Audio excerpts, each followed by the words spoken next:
Homer and the guys were waiting for Mr. Burns to leave so they could finally clock out, but Burns got held up by the mail clerk. Homer ended up calling the clerk and threatening him by bringing up his family, which finally got Burns to leave. On his way home, Homer called Marge, only to hear that she was putting him on a diet for the month, so he decided to indulge one last time. He went on a junk food binge, eating everything he could get his hands on, and left his car full of trash. While dumping the trash, he accidentally threw out some hazardous materials. That caused the gas pipes to corrode. To make things worse, Homer lit a cigar and tossed the match right in, triggering a chain of explosions all over town. Wherever he went, something blew up. The mayor announced that the city's fast food street had been completely destroyed. Homer stepped up and encouraged everyone to rebuild.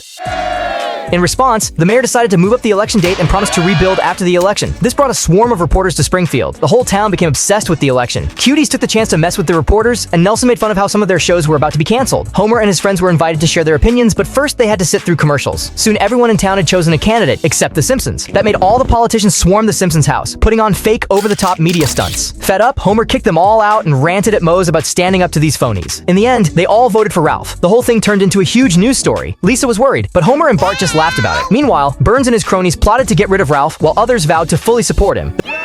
The press camped outside their house non-stop. Ralph was forced to choose a political party, but even running home couldn't save him. It wasn't until Lisa stepped in that Ralph was rescued. Then she discovered something shocking. Ralph was actually smart and had his own ideas. His speech fired everyone up, and to everyone's surprise, Ralph ended up becoming the greatest president ever.